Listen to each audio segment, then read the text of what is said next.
Buenas tardes a todos. Me da mucho gusto saludarlos en nuestra sesión reglamentaria de este día 12 de mayo, en que nos va a presentar un tema muy interesante la doctora Roxana Huerta Albarrán, quien es médico pediatra del Hospital General de México y además del Hospital Infantil de México, doctor Federico Gómez. Ella es profesora del curso de posgrado de alta especialidad en medicina del sueño y además es médico de la Clínica del Sueño de la UNAM, además de que tiene maestría en ciencias médicas de la universidad. Doctora, muchísimas gracias por aceptar nuestra invitación. Adelante. Muchísimas gracias por la invitación y pues bueno, vamos a empezar a hablar de un tema que es muy frecuente y ahora justo con la pandemia fue de aún mayor relevancia. Entonces les voy a compartir mi pantalla. Permítanme.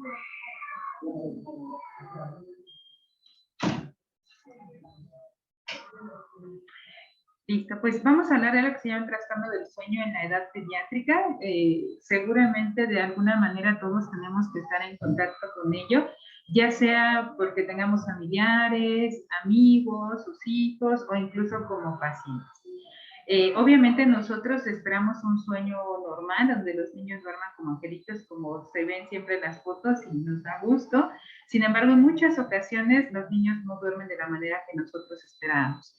A veces se pueden quedar dormidos, tener mucha dificultad para poder lograr conciliar el sueño, pueden tener pesadillas, pueden sentir que su cuerpo no se mueve, pueden ver cosas y pues al estar alterado su sueño nocturno pueden quedarse dormidos durante el día. Para hablar de este tema tenemos que hablar de tres apartados. Primero hablar un poquito del sueño normal, posteriormente hablar de las medidas de higiene de sueño que no son útiles para todos con o sin trastornos del sueño y finalmente hablar de los trastornos del sueño más frecuentes que podamos encontrar. Entonces empezaremos hablando del sueño normal. Me parece que nuestros pilares de la vida, pues nosotros vamos a encontrar como si fuera una mesita y que cada uno tiene que tener diferentes estructuras de donde mantenerse de pie, pues tenemos el ejercicio que todos debemos de hacer y en relación al sueño, pues tener una vida que no sea sedentaria favorece que el sueño sea de mejor calidad. De hecho, se sugiere unos 30 minutos al día hacer ejercicio, pero no muy cercana a la hora de inicio de sueño. Unas 3 horas antes de dormir máximo, ya terminarlo. Por otra parte, la dieta, también la dieta va a ser relevante y va a afectar nuestro sueño. Nosotros vamos a ver que si comemos muchas calorías o alimentos estimulantes, como puede ser ricos en cafeína, café, chocolate, refrescos, pueden favorecer que nosotros no podamos dormir adecuadamente. Entonces, las recomendaciones son intentar eliminarlos en la dieta por lo menos posible o antes de las 3 de la tarde si es necesario ingerirlos. Por otra parte, las emociones, hablar de lo que nos preocupa, sobre todo a los niños, poder preguntarles cómo te sientes, cómo te fue en la escuela, es algo vital para poder tener pues un buen desempeño y una buena calidad de vida. Y esto también repercute en el sueño, cuando nosotros estamos preocupados, angustiados o a veces incluso muy eufóricos, puede ser que no podamos dormir.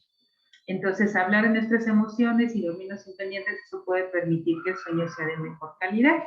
De tal manera que estos serían nuestros pilares de la vida: el ejercicio, la dieta, nuestras emociones y un sueño de buena calidad. ¿Qué es el sueño? Pues conductualmente se define como un estado reversible de disminución perceptual con respuesta limitada al ambiente. Va a ser fisiológico, todos tenemos que dormir, por lo tanto es necesario, es temporal, reversible y cíclico. ¿Para qué nos va a servir el sueño? Pues tiene muchísimas funciones. Una de ellas es a nivel de endocrinología, en cuanto a muchos procesos hormonales que están acoplados al buen dormir. Nosotros en pediatría nos releva pues el peso, la talla y la hormona del crecimiento se produce sobre todo en una etapa del sueño que se llama de ondas lentas. Entonces, si el sueño es de buena calidad, puede afectar el crecimiento. Por otra parte, el proceso de producir nuestras defensas a nivel inmunológico está acoplado a ello. Hoy sabemos que la eficacia y efectividad de las vacunas pues también va a depender de una buena calidad de sueño. El nivel de aprendizaje, en varios procesos incide el sueño. A nivel de emociones, quien no duerme bien puede estar más irritable, más ansioso, más triste. Y la reparación, sentirnos reparados y descansados. Yo siempre digo que hoy en día nos dedicamos a hacer que todo lo que nos decían las abuelitas, pues demostrarlo por el método científico que es cierto. Yo creo que mi abuelita me decía que pues no iba a crecer si no dormía bien, y pues resulta que la hormona del crecimiento se produce durante el sueño. Que me iba a enfermar si no dormía bien, y pues ya vemos que el sistema inmunológico se acopla a estas funciones. Ahora, en cuanto al aprendizaje, pues el proceso secuenciado para lograrlo, tenemos que tener nuestros sentidos adecuados, ver y escuchar bien, y por eso vamos a poder mantener nuestra atención. Secundariamente podemos mantener y consolidar nuestra memoria y así aprender. Entonces, si nosotros no dormimos bien, nuestros sentidos están disminuidos, estamos más propensos por ello a accidentes, y obviamente si los sentidos tanto de la vista como del oído están mermados, pues la atención va a estar disminuida.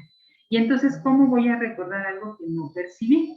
Por otra parte, durante el sueño nosotros consolidamos la memoria, de tal manera que quien no ha dormido adecuadamente, pues entonces, aunque se desvele todo el día para preparar un examen, puede ser que el examen le vaya bien, pero si le aplico el mismo examen a la semana, el conocimiento va a ser más efímero que si hubiera dormido bien para consolidar ese conocimiento. Mucho se habla de que el sueño debe de adquirirse pues, de forma natural, que es una forma innata y que todos debemos de adquirirlo y no hay por qué forzar el proceso. Sin embargo, hay cosas que tenemos que guiar o acompañar. Pensemos en una mascota, pues que en un medio no doméstico, pues puede miccionar, comer o dormir en cualquier condición, y si está domesticado, pues tenemos que enseñarle dónde va a miccionar, dónde va a comer y dónde va a dormir. De igual manera, nosotros como seres vivos, pues aprendemos a comer usando utensilios, una cuchara, un tenedor, a defecar usando una taza, y de igual manera tenemos que acompañar a guiar para dormir en una cama.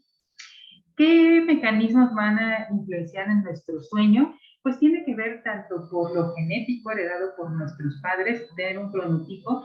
Hay varios tipos de cronotipo, puede ser un cronotipo donde la persona se aurora realmente despierta muy temprano y rinde mejor, y hay otros que son que al contrario, no se pueden parar temprano, rinden mejor en la noche y no se pueden dormir temprano. Entonces, estos cronotipos pues tienen un patrón de herencia, pero además de lo genético tenemos la epigenética, es decir, el ambiente y que pueda modificar lo que nosotros tenemos determinado. Entonces, la homeostasis para el sueño y la vigilia tiene que ver tanto de genética que nos transmitieron nuestros padres como a nivel de epigenética para una adecuada regulación del sueño. Entonces vamos a ver que va a haber muchas transcripciones que están acoplados a este proceso de ciclo sueño-vigilia. Existen los genes reloj y 10% de los genes expresados están regulados bajo estos genes. De tal manera que se hicieron algunos estudios para ver qué tanta relevancia tenían estos genes circadianos genéticos, genes clock, y nosotros pues vimos que tenía relevancia tanto en sueño, en la conducta, en el metabolismo, el aprendizaje, el desarrollo e incluso los procesos celulares. Se vio que en sangre, en un ser humano, podría encontrarse 1500 procesos de transcripciones durante el sueño, y si alguien no dormía bien, podría bajar hasta 237. De tal manera que nosotros podemos tener alteraciones a corto, mediano y largo plazo por no dormir adecuadamente.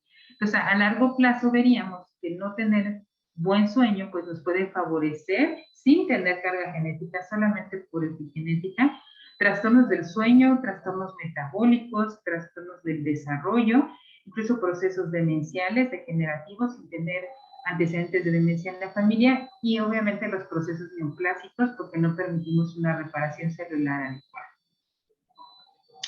Un sueño de buena calidad es difícil definirlo. ¿Qué podría ser buena calidad? Y controvertido tener una definición específica. En mi experiencia a lo largo de todos, pues ya más de una década de trabajar trastornos de sueño, creo que al menos estas 3 características en niños sean importantes y que conjunten y converjan entre ellas. Una es que sea continuo, pero entender como continuo no necesariamente que no tenga despertares, sino que si llegan a ser despertares que sean muy breves. El número de horas adecuadas, que también es controvertido cuánto sería un número de horas adecuadas, pero podríamos verlo con un buen rendimiento en el día. Y que se realice bajo la oscuridad. Entonces, vamos a empezar a responder por qué cada una de estas 3 características sería importante. ¿Por qué continuo? Pues recordando un poquito las etapas de sueño, nosotros tenemos 4 etapas de sueño. Un sueño no mor, un sueño relacionado al sueño no mor que se divide en 3 etapas. Un sueño ligero, que es N1 y N2, que en general es del 50 al 60% del sueño. Un sueño profundo, que es un 20 a 25%, y un sueño amor, que también es de un 20 a 25%. Entonces, el sueño ligero, como su nombre lo dice, tiene que ver con que seguimos en contacto con el exterior, tanto con estímulos visuales como auditivos. ¿Qué va a pasar con esto? Pues que si nosotros estamos dormidos, como se pone en la imagen, viendo la tele y alguien llega y nos la apaga, nos vamos a despertar. ¿Por qué? Pues porque sí estábamos durmiendo y siempre nos despertamos y decimos, ¿por qué la apagas si la estaba viendo? Pues resulta que ambas personas tienen razón. Estábamos en sueño, pero es un sueño ligero y es fácil despertar ante cualquier estímulo, pero seguimos un poco en contacto con el exterior. Por otra parte, la siguiente etapa que se llama el sueño profundo, que ya les había mencionado que generalmente aquí se libera el sueño de ondas lentas, nosotros vamos a tener un sueño profundo que es más o menos una cuarta parte del sueño, donde va a ser muy difícil despertar. Hay que agitar muy fuerte a la persona para salir de este sueño. Y al ser así, pues entonces nosotros no vamos a recordar lo que ocurre durante este evento. La mayoría de las ensoñaciones complejas, como tener un sueño bonito o una pesadilla, ocurren en el sueño amor, que es la última etapa. Y los otros tipos de ensoñaciones son más como luces o algo que percibimos, y el sueño profundo serían de este tipo.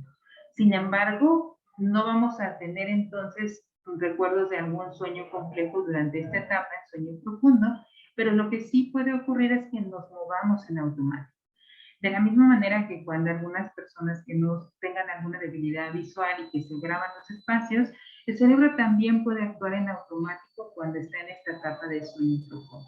Aquí ocurren las parasomnias relacionadas al sueño no amor, y justo por eso se pueden mover, pero no van a tener ensoñaciones complejas, entonces no están actuando en buen sueño y por lo tanto no van a recordar nada de lo que están haciendo, es una actitud automática.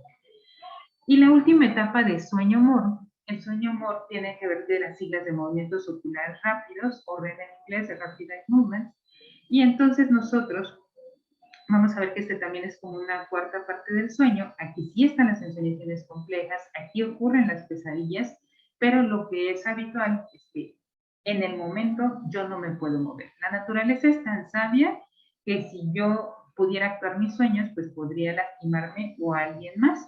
Entonces, el actuar un sueño es un trastorno del sueño que se conoce como trastorno conductual del sueño amor, que no es común en la edad pediátrica.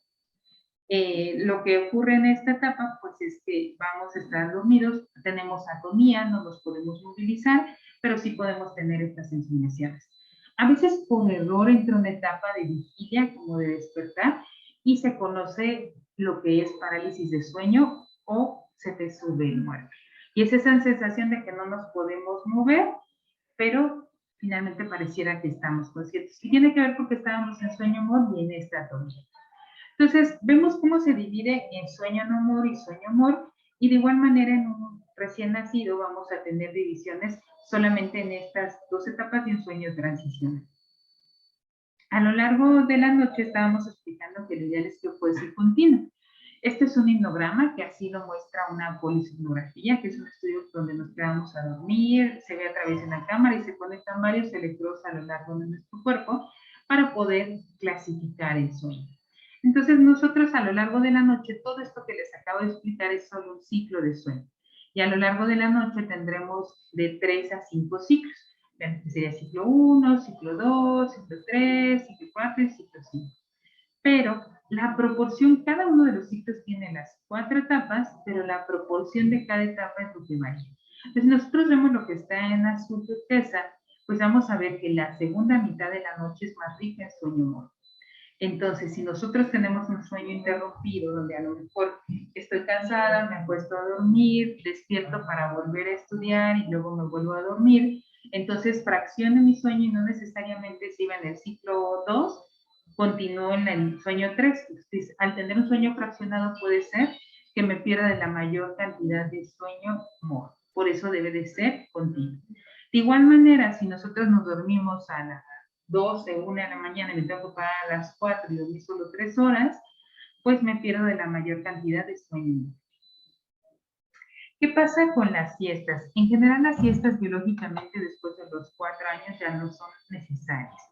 Y puede ser que el tenerlas a veces repercuta en nuestro sueño nocturno. Si eso es así, pues no son recomendables. Como sabemos, un bebé pues nace y realmente pues la mayor parte del tiempo está dormido, es unas 16, 17 horas, y despierta, come y vuelve a dormir. Entonces, al principio, el primer año, va a haber muchísimas siestas y conforme va aumentando la edad a lo largo de este año, vamos a tener un sueño nocturno más continuo. A lo largo del año ya tenemos solamente 2 siestas y en preescolar de 2 a 4 años solamente una siesta.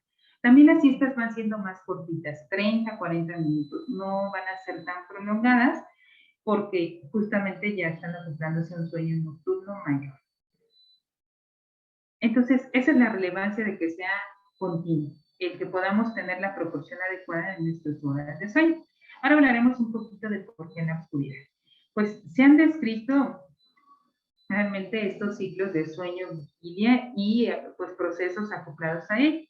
Esta descripción de la mimosa púdica fue en 1729 por este astrónomo Jean-Jacques Georges de Taillan, y pues ellos abren sus hojas en el día y cierran en las noches. Entonces, el sueño, vamos a ver que está acoplado a un proceso de producción de melatonina. La melatonina, su mayor producción ocurre durante la noche y vamos a ver que solo se produce en la oscuridad y la libera la glándula pineal. Este es su mecanismo de producción. Entra la luz a través de las células ganglionares de la retina, pasa por el tracto retina-hipotalámico, el núcleo supraquiasmático, el núcleo radiológico, el paraventricular, de ahí a la columna celular intermedio y lateral, al ganglio cervical superior y finalmente a la glándula pineal. Y ahí en la glándula pineal va a liberar lo que es la melatonina, pero esto solo la va a hacer en presencia de oscuridad. De ahí que todas estas pantallas brillantes del celular, la televisión, pues afecten la producción de la melatonina y por eso se tenga que dormir en la oscuridad. Y no solamente dormir, sino unas 2 a 3 horas antes suspender la exposición directa o indirecta en los niños para que esto no afecte su producción de melatonina. De lo contrario, pues favoreceríamos su producción hasta que apaguemos la luz y no desde antes, y les va a costar más trabajo iniciar el sueño. Estos ritmos circadianos, pues sabemos que está acoplado tanto en las hormonas, sabemos que el cortisol se va a liberar más en la mañana, el volumen urinario va a disminuir, la hormona de crecimiento, tiroidea se incrementa durante el sueño de ondas lentas, la temperatura corporal tiende a bajar durante el sueño y la actividad motora también. Se tiene la hipótesis de que, pues, una hipótesis de daño asociada a estas pantallas brillantes y que la tecnología pues vino a cambiar nuestra vida. Realmente en el siglo pasado se dormía 1 hora más, y algo que se ha observado es que en menores de 2 años ha habido un gran incremento de exposición a estos dispositivos electrónicos. Hasta un 66% ya tienen un promedio de 1 hora al día. Otro estudio reporta un 96% de 6 meses a 4 años que han tenido este desempeño. Entonces, debido a esta hipótesis de daño que el excesivo expositor a lo que sería una luz electrónica multimedia favorece resistencia a ir a la cama, retardo en la hora de inicio del sueño, ansiedad asociada al sueño, por lo tanto se sugiere en menores de 2 años que no se expongan directa o indirectamente al luz electrónico. En preescolares de 2 a 5 años, que solo sea media hora, algunos autores dicen 1 hora máximo, obviamente suspendido 3 horas antes de ir a dormir, y en escolares 1 hora, adolescentes 1 hora y media. Esto es para fines lúdicos. Patrones de sueño en lactante, pues la melatonina no la producimos, esta melatonina que hablábamos de la relevancia para poder iniciar el sueño, no la producimos al nacer, la obtenemos la primera semana de nuestra mamá y de ahí tenemos de 6 semanas a 6 meses para producir los niveles adecuados. Esto puede favorecer que existan niños que duermen corrido muy rápido y entonces una envidia del vecino que su bebé duerme desde los 2 meses muy corrido en la noche continuo, y otros bebés que se tardan hasta los 6 meses en empezar a agarrar su ritmo. También la primera semana se tiene eutermia, pero puede haber despertares tempranos por incremento en temperatura posteriormente. Hay una etapa crítica para poder desempeñar esto, y esto es de los 6 a 12 meses de vida para poder nosotros tener un ciclo de sueño vigilia más regular y poder orientar a los niños a dormir mejor. Entonces, tener esta exposición a ciclos de luz y oscuridad. Ahora ya vimos por qué debe ser continuo en la oscuridad y el número de horas adecuadas. El número de horas adecuadas Estas son las últimas recomendaciones que se han dado en cuanto a que varios expertos hicieron un convenio de cuánto deberían de ser las horas acorde al grupo de edad. Entonces ven como un recién nacido lo recomendado es 14 a 17 horas, lactantes menores de 1 año 12 a 15, de 1 a 2 años 11 a 14, preescolares de 3 a 5 años 10 a 13 horas. Estamos hablando de un niño en kinder debe dormir de 10 a 12 horas. Escolares de 9 a 11, adolescentes de 8 a 10 horas y adultos jóvenes de 7 a 9 horas. Entonces va disminuyendo la cantidad de horas de sueño necesarias conforme vamos creciendo y con ello también el número de siestas. ¿Cuánto tarda en quedarse dormido un niño? Pues en promedio son 20 minutos. Uno quisiera que así se desconectaran en cuanto pegan la oreja a la cama, pero no es así. Biológicamente pueden tardar 20 minutos y esto sea algo patológico. ¿Y cuánto tarda en llegar a la última etapa del sueño humor en el primer ciclo? En general, de 87 a 155 minutos en menores de 10 años y de 136 a 156 minutos a mayores de 10 años. Hay un índice de despertares, que estos se llaman arousals, y tiene que ver con que va a haber despertares eléctricos, muchas veces pues, no perceptibles por nosotros, y puede haber hasta de 9 a 16 por hora. Y los estadios de sueño que ya les comentaba, que en general lo más frecuente es que tenemos sueño ligero. Muchos papás me dicen, es que mi hijo tiene sueño muy ligero. La respuesta es que todos, más de la mitad del sueño es sueño ligero, y eso es normal. El sueño de andas lentas son 20 a 30% y un sueño humor de 17 a 21%. Muy bien. Estas son las bases para poder entender los trastornos del sueño. Es el sueño normal y ahora hablaremos de las medidas de higiene del sueño que nos acompañan a tener un sueño normal. Lo primero es cuántas horas debe de dormir. Yo siempre les pregunto en vacaciones cuánto duermen, porque entonces más o menos ese tiempo es lo que requiere el cuerpo para dormir en ese ser humano. ¿Por qué? Pues porque no tiene la presión para despertarse por la escuela o por alguna actividad física, algo que tengan planeado hacer. Entonces, eso puede funcionar o un fin de semana. El sueño, pues ya veíamos que tiene muchas funciones. Si nosotros vemos que la persona tiene problemas en la atención, en su crecimiento, en su memoria, en su humor, y pueda tener una mala calidad de sueño, entonces no está teniendo horas suficientes. Hay muchas recomendaciones de higiene de sueño. Les voy a mencionar algunas, pero principalmente es que se duerma en un lugar adecuado, buena temperatura, que esté en la oscuridad, que no entre luz de afuera hacia adentro, si es blackout mucho mejor, y va a ser muy importante que sea un lugar cómodo. A veces muchos papás, pues por las distancias que me dejan en la Ciudad de México, me dicen, no, pero yo no lo despierto, y a las 5 de la mañana se lo entrego a mi abuelita, lo llevo y la abuelita lo despierta ya hasta las 8 de la mañana. Entonces, no es el lugar apropiado para dormir en coche y finalmente se interrumpe el sueño y se fracciona. Tiene que ser el tiempo continuo lo que nosotros tenemos que contar. Hagamos un ejemplo de un niño de 6 años, pues en general vimos que podían dormir hasta 11 horas, entonces su horario de sueño podría ser de 9 a 8 de la noche. Siestas ya no ocuparemos porque ya biológicamente no son necesarias. Su tiempo máximo electrónico sería 1 hora de electrónico lúdico en la suma de todo, porque a veces me dicen 1 hora de tele, 1 hora de celular, 1 hora de play, no. Son 60 minutos entre todos. Y suspender 3 horas antes de dormir, que en este horario que pusimos de 9 a 8 sería las 6 de la tarde.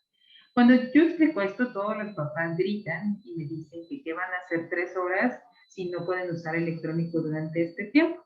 Lo cierto es que muchos de nosotros crecimos sin electrónico y pues teníamos actividades que hacer y que no es indispensable para ello. Aquí una propuesta de qué hacer esas 3 horas. De 6 a 6 y media leer un cuento, muchos lo recomiendan antes de dormir. A mí me gusta antes porque he visto que los niños a veces son muy creativos y más se despiertan en lugar de generar sueño. De 6 y media a 7 y media actividades que implica estar sentado, más tranquilo, como rompecabezas, iluminar, dibujar, plastilina, texturas o leer. De 7 y media a 8 una cena, de 8 a 9 un baño en regadera, que se lave los dientes, pase el popó, ponerle su pijama, sus útiles, su uniforme, que deje todo listo para que duerma sin pendientes y hacerlo que vaya cooperando en la casa haciendo estas actividades, de tal manera que a las 9 ya esté en la cama y pueda dormir con luz apagada. En el día no solo debemos de tener disciplina en la noche, sino también en el día, para manejar los límites. De lo contrario, los niños empiezan a asociar el sueño con algo malo. Tenemos que tener horarios para la escuela, para comer, para hacer ejercicio, para hacer la tarea, y pues sugerir no usar electrónico hasta que ya comieron, ya hicieron ejercicio, ya acabaron su tarea, ya ayudaron en la casa, y los alimentos pues restringibles. En cuanto a la higiene de sueño, es importante no alimentar a los niños para que se duerman. Hay que enseñar a los bebés a dormir en la cama, no dormirlos en brazos, acostarlos despiertos y que duerman en decúbito lateral. Este es el diario de sueño que nos permite hacer pues los eventos y registro de cómo han sido las actividades de los niños. De tal manera que tenemos que poner una rutina tanto en el día como en la noche. La rutina que incluya en el día ejercicio, juego, descanso, actividades del hogar y tiempo de compartir en familia, así como electrónicos si hay oportunidad. Comer y obviamente pues la escuela. A veces les hago yo algunos planes así con figuritas para que sea más sencillo para ellos comprender. Y finalmente hablaremos brevemente de los trastornos de sueño porque son muchos. Esta es la última clasificación del 2014 y vamos a ver que hay 7 grupos de trastornos de sueño y pues sus apéndices pueden ser asociados a trastornos médicos y neurológicos o asociados a abusos de sustancias. Acorde al grupo de edades que vamos a ver nosotros las alteraciones o los trastornos de sueño más frecuentes. En neonato tenemos apneas centrales, higiene de sueño, en un preescolar y escolar parasomnias y resistencia para ir a dormir. Y en adolescentes, pues narcolepsia, baja retrasada de sueño, mala higiene de sueño, movimiento periódico de extremidades. Empecemos hablando del primer grupo, que es el insomnio. El insomnio tiene una frecuencia del 30%, es bastante frecuente, más ahora en la pandemia se incrementó. Obviamente por edad va variando, de 30% de 6 a 5 años. En preescolares y escolares, pues puede ser que tengan resistencia a dormir una cuarta parte, 11% latencia de sueño prolongada, 6% despertares frecuentes, 17% dificultades para levantarse en la mañana. Y los adolescentes, hasta un 40% refieren una mala calidad subjetiva de sueño y una latencia mayor a 30 minutos, 23%. ¿Pero qué favorece el insomnio? Se dice que desde el estrés materno del tercer trimestre puede facilitar la permeabilidad placental a los corticoides, incrementan entonces los corticoides fetales y esto genera un retraso en el ritmo de de cortisol y una respuesta hipotalámica abonada al estrés. Otra hipótesis tiene que ver con las condiciones ambientales, que no se tengan buenos hábitos que favorezcan pues un adecuado sueño, ya sea la ansiedad parental, aquella mamá que cada rato entra, toca tu puerta, va a ver que respire, pues porque esto favorece que si está en sueño ligero se esté despertando. Así como la genética, el no tener una total oscuridad como mencionábamos, estas pantallas brillantes pueden suprimir la melatonina hasta el 88% por la luz. Entonces va a haber varios tipos de insomnio, algunos por asociaciones inapropiadas, ocupa algún estímulo como mecerse, algún biberón, el ambiente, la luz, los papás, y esto es como lo que se conocía como insomnio conductual, requiere de algo para poder dormir. Tengo papás que lo sacan en carriola, ya les dan vueltas, lo sacan en el coche para que se duerman.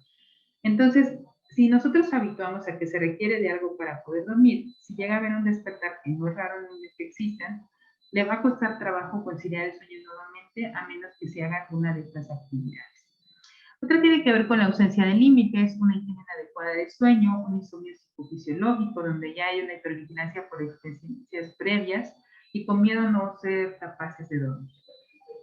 El diagnóstico del insomnio va a ser totalmente clínico, es una historia clínica, ver cuándo empezó el problema, si hubo alguna situación emocional que se acople a ello, tener un diario de sueño en la escuela, en vacaciones, las rutinas, una buena exploración física y ver el contexto sociocultural. Para hablar de insomnio es que tenemos que cumplir ciertos criterios de tiempo. Esto es, para ser crónico es más de 3 meses, agudo menos de 3 meses. Cuando nosotros nos vamos a dormir, cerramos los ojos y nos tardamos en quedar dormidos más de 30 minutos, y esto ocurre 3 veces por semana, entonces podemos considerar insomnio de inicio. Si por el contrario duermo bien, pero despierto y me tardo más de 20 minutos en volver a dormir, durante este tiempo, pues entonces puede considerarse insomnio de mantenimiento.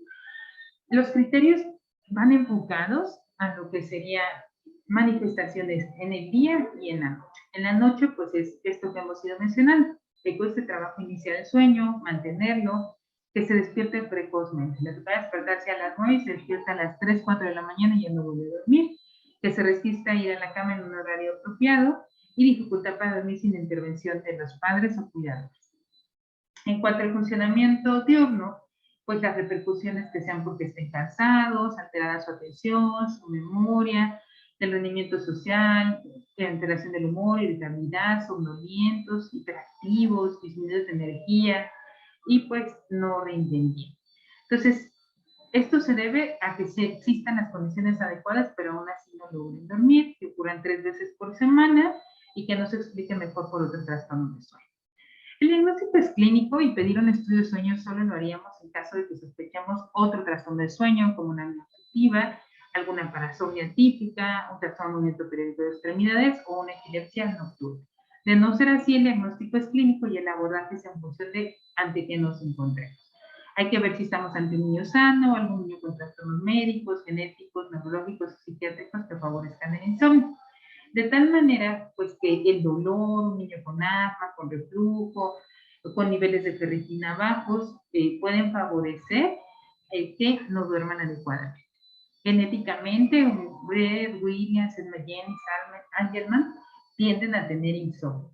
Y los trastornos del desarrollo, como puede ser el déficit de atención, el espectro autista, trastornos motores con parálisis cerebral, la epilepsia o ansiedad y depresión, tienen mayor frecuencia de insomnio. Al igual en trastornos del sueño como en piernas inquietas, apnea del sueño. Algunos fármacos o sustancias estimulantes, fármacos como el salbutamol, el metilfenidato, esteroides, anticrisis como la motrigina o antidepresivos pueden favorecer el insomnio. Y obviamente factores ambientales.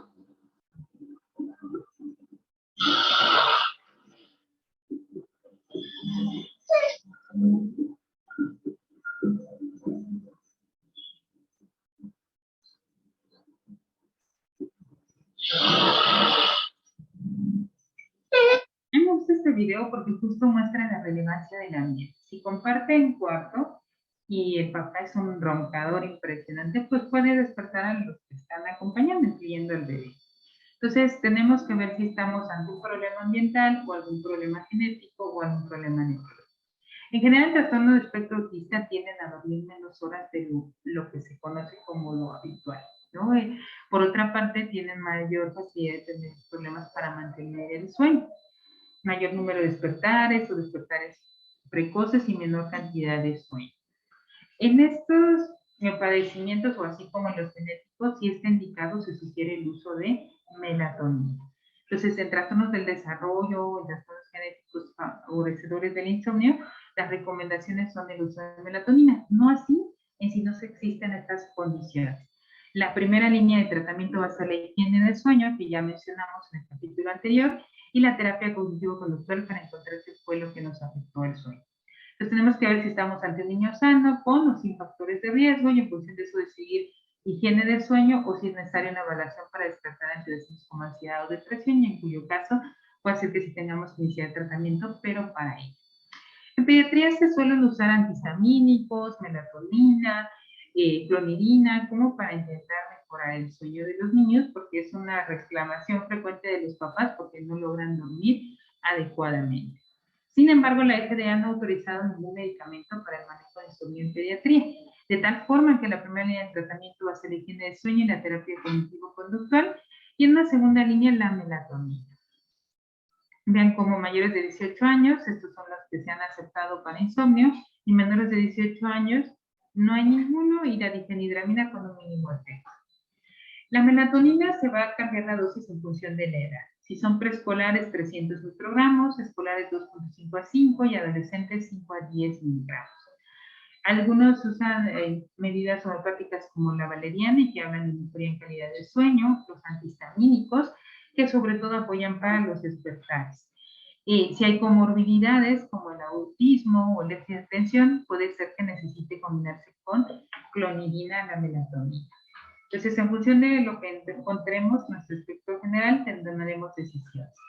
El tratamiento farmacológico nunca va a ser de primera línea, y en cuyo caso que se use, intentar que sea un ciclo corto, la dosis más bajita, manejar siempre el ambiente, la higiene de sueño, checar el modo de administración, los efectos secundarios al quitarlos, que no agrave el trastorno de sueño, que no interactúe con algo más que tome el paciente, tener precaución en adolescentes o con papás que puedan automedicarse. Entonces, en general va a ser higiene de sueño, y la melatonina puede ser un buen recurso para disminuir la latencia de sueño. Las dosis que hemos ido mencionando varían dependiendo la literatura que se revise, y también los antihistamínicos pues tienen que ver más con disminuir el número de despertares. Algunas benzodiazepinas en general no las sugerimos porque habitualmente se va requiriendo más dosis y van perdiendo su efecto, y si hay manera de sueño esto puede generar un mayor problema. Incrementa además un sueño ligero y eso va a disminuir el sueño de ondas lentas. La clonidina, por otra parte, se puede usar con vigilancia a nivel cardíaca en conjunto en niños con trastornos del desarrollo como espectro autista de déficit de atención. La gabapentina, que es una anticrisis, se ha llegado a usar a dosis de 5 miligramos por kilo por día para disminuir la latencia del sueño y también incrementar el sueño de las lentes. De tal forma que de inicio usaríamos más melatonina para un insomnio de mantenimiento antihistamínicos. Si hay fase retrasada de sueño, melatonina, y si hay despertares con actividad motora intensa, pensar en hierro y gabapentina. Bueno, ahora vamos a hablar de los trastornos respiratorios, como fue la apnea central en el neonato, y esto tiene que ver por un trastorno del control respiratorio resultado de un problema del desarrollo asociado a madurez de los centros respiratorios del tallo cerebral, o secundario a otros trastornos médicos que producen apnea por depresión directa del control respiratorio central. Esto va a ser más por inmadurez y por lo tanto, pues va a ser una respuesta anómala a la hipoxia y la hipercapnia, y entre menor edad gestacional con mayor frecuencia lo vamos a encontrar. Menos de 28 semanas hasta el 100%, de 34 a 35 semanas un 7%.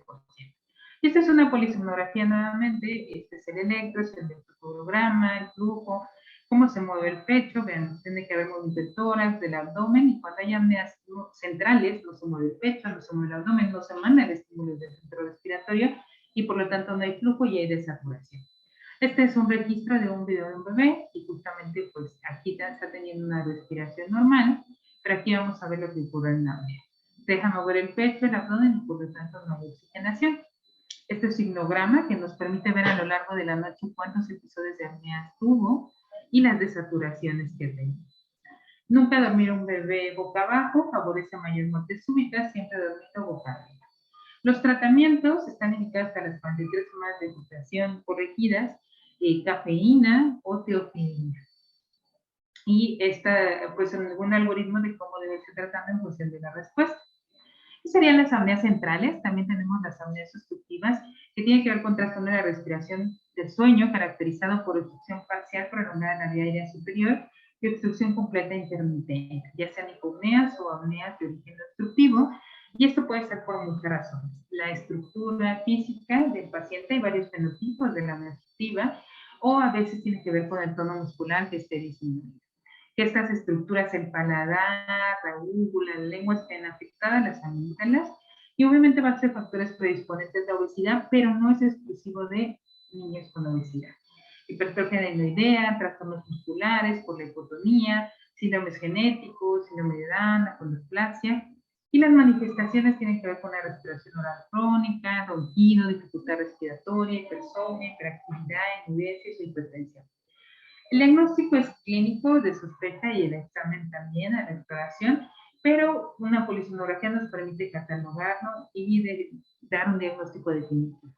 El tratamiento de niños en general es quirúrgico con adenoidalectomía, pero puede ser que en algunos casos necesiten CPAP, que es una presión continua positiva, y después alguna cirugía, o algunos incluso después de la cirugía necesitan CPAP. Obviamente consejo alimenticio y dieta.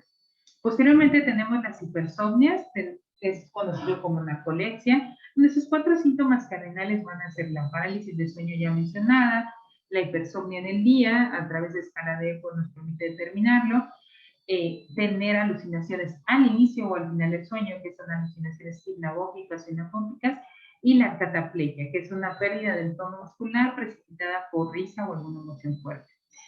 Está la narcolepsia tipo 1, el diagnóstico se hace por polisomnografía más alguna prueba de latencias múltiples o niveles de hipocretina en líquido cefalorraquídeo. En la tipo 1 hay cataplegia, en la tipo 2 no hay cataplegia, pero todo lo demás existe. El tratamiento modafinil o metilfenidato o inhibidores de la recaptura de serotonina como fluoxetina o sertralina. Estos últimos principalmente para la cataplegia, El tratamiento ideal es oxalato de sodio, que no contamos en el país.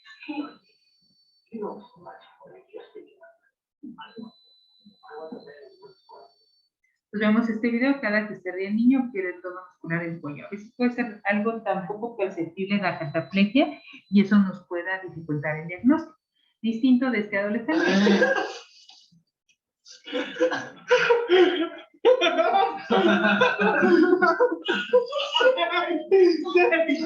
And then even Sean's drooling. He's sleeping on the pillow on the chair.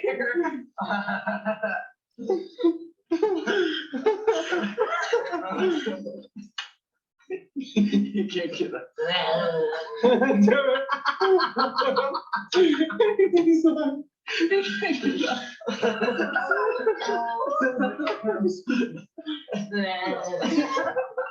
Ven como cada que se ríe pierde el tono muscular.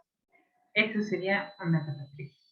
Ahora, los trastornos del ritmo circadiano tienen que ver con una fase atrasada del sueño o adelantada. Esta atrasada es más frecuente en adolescentes. Hay que ver si hay somnolencia diurna, tiene mucha dificultad para despertarse, baja su rendimiento académico, y que estos síntomas ocurran al menos 3 meses, tener un diario de sueño de al menos unos 14 días y ver que no se explique por otro trastorno. Tratamientos con higiene del sueño, melatonina y ajuste diario de 2 horarios. Entonces, para los chicos que se pueden dormir a las 5 de la mañana y querer despertar a las 4 o 5 de la tarde. Ahora, las parasomnias que ya habíamos hablado un poco previamente, pues son estas activaciones involuntarias del sistema nervioso autónomo que cuando ocurren, frecuente e intensamente pueden ocasionar daño físico, emocional al paciente y sus familiares. Se presenta al inicio y al final del sueño o en la transición de alguna etapa de sueño. Esta es su clasificación. Ya veíamos los ciclos de sueño, entonces hay sueño no humor y sueño humor. Al sueño no humor van a ser trastornos de despertar, despertares confusos, sonambulismo, terror nocturno, trastornos de la alimentación, y acoplados al sueño humor, el trastorno conductual del sueño humor, parálisis del sueño aislado y trastornos de pesadillas. Algunos síntomas aislados de las parasomnias pueden ser enuresis, el síndrome de la cabeza que explota, alucinaciones u otras parasomnias. Estos ocurren en un 40% en la edad infantil y conforme crecen disminuyen. Dan una fuerte carga genética, predisposición, puede ser favorecida por mala higiene de sueño, privación de sueño, estrés, euforia, comorbilidades con otros trastornos del sueño como apnea del sueño, piernas inquietas, reflujo o epilepsia. Y hay algunos factores disparadores, como puede ser la fiebre, un rebote de sueño o ansiamiento. Entonces, aquí vamos a ver que la persona va a tener amnesia del evento, que no se explica por otra circunstancia, la condición va a limitarse o no va a estar asociada. Y se ocurren sobre todo el primer tercio o la mitad de la noche, por lo que veíamos de cómo se distribuían las etapas de sueño. Y puede seguir confundido y desorientado varios minutos después del episodio. Un despertar confuso, aquí no va a haber terror o deambulación fuera de la cama, solamente vamos a ver que tiene alguna conducta confusa sobre su cama. No hay tampoco tanta descarga adrenal.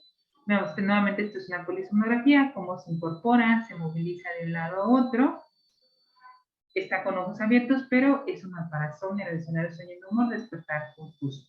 No está despierta, no está consciente.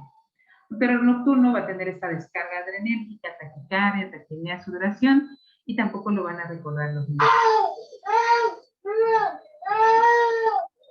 Entonces va a ser un grito que no va a ser consolable. Yo siempre digo a los papás, pero si de día cuando está despierto llora y se consuela si lo abrazan, lo mismo pasaría de noche si estuviese despierto y consciente. Entonces ellos pueden llorar, pero no están siendo conscientes ni están representando un sueño que les genera. Nuevamente es un niño que hacía muchos terrores nocturnos, pero lo grabamos y no estaba despierto y todavía era en sueño, no humor, estos movimientos. Esto nomás es sonambulismo, alguien estaba grabando un video y vio que su hermana pues despertó y se dispuso a deambular. Sonambulismo implica deambulación, terror nocturno es llanto y componente autonómico, y el despertar confuso no deambula, todos los cambios de conducta son desde la cama. Todos son en automático, aquí está buscando qué prepararse de cenar, va a ser un cereal y después se va a ir a consumirlo a un lugar poco convincente.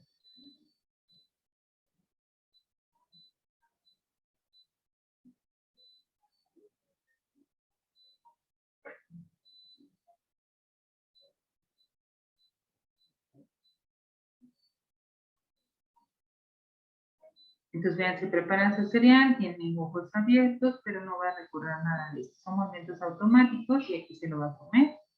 Ah, no. Entonces, es un sonambulismo más frecuente en adolescentes y pueden hacer cualquier cosa. Me ha tocado que se haya ido al Oxxo, que se ha despertado y prendido el coche. También existen trastornos de la alimentación asociados al sueño. Van a consumir durante el sueño cosas no comestibles o tóxicas y veamos esto. La persona que le pusieron cámaras para que viera que mientras dormía, consumía alimentos. Y ella pues no lo recordaba porque estaba en una etapa de parasomnia relacionada al sueño no, donde no actúa sus sueños y es en automático. Hay que diferenciar las parasomnias si son muy frecuentes o si son muy cortas de una epilepsia.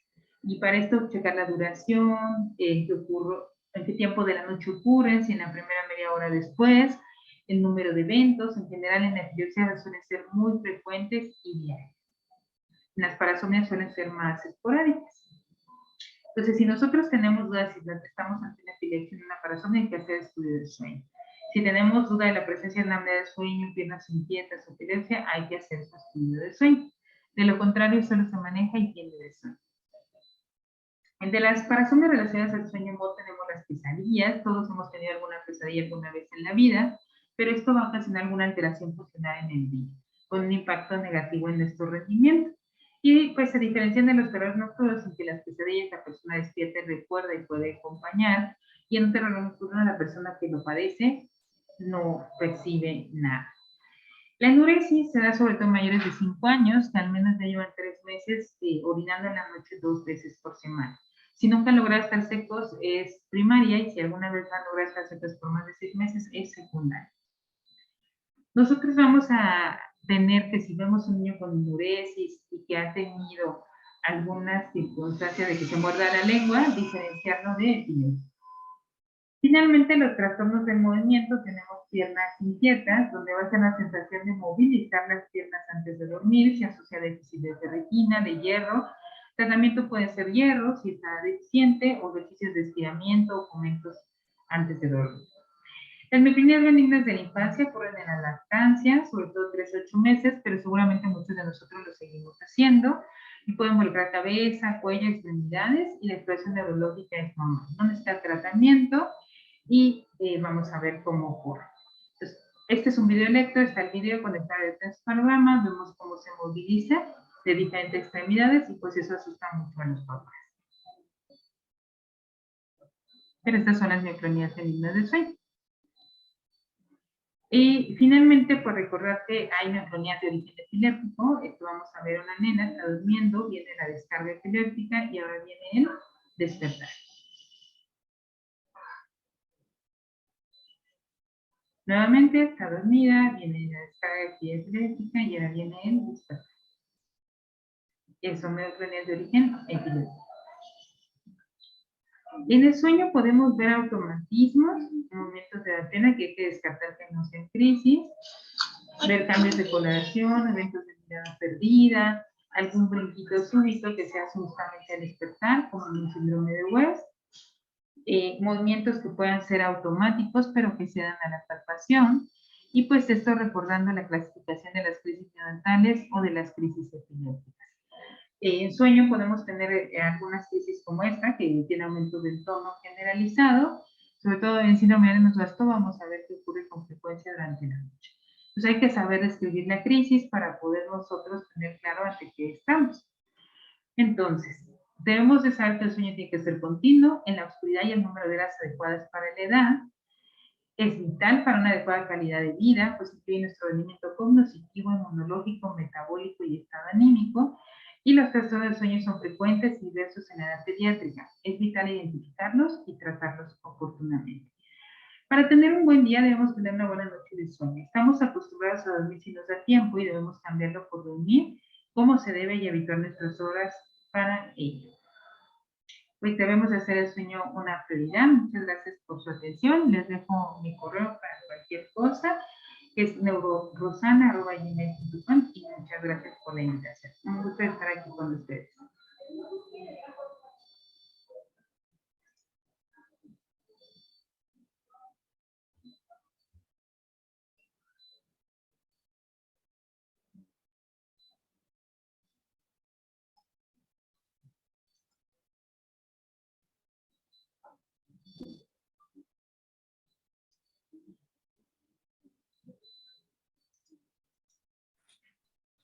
Muchas gracias, doctora Roxana, por su espléndida exposición. Y queremos ver si hay algunas preguntas de nuestros compañeros asistentes a esta reunión.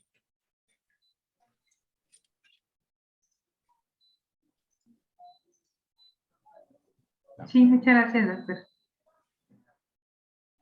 Bueno, pues les agradecemos mucho su atención y antes de despedirnos, el doctor Amancio, quien es el editor de la revista médica, les va a mandar un mensaje.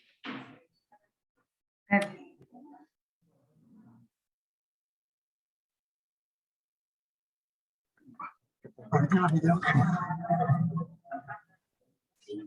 Bueno, muchísimas gracias, doctor Durán. Bueno, mi participación básicamente es para invitarlos a ustedes a participar en publicar sus trabajos de investigación o las revisiones de algún tema o casos clínicos importantes que se presenten durante su práctica médica, en la revista del Hospital General Médica del Hospital General de México, que pertenece, como ustedes saben, a la Sociedad Mexicana del Hospital General de México.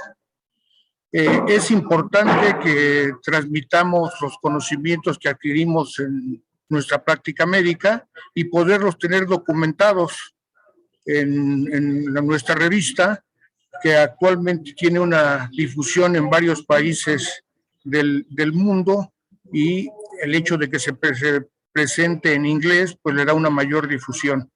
Entonces renuevo mi invitación para publicar sus trabajos de investigación en nuestra revista médica del Hospital General de México. Muchísimas gracias. Gracias, doctora Amancio. Los esperamos el próximo jueves para nuestra sesión reglamentaria. Y de volada, ¿viste? Gracias.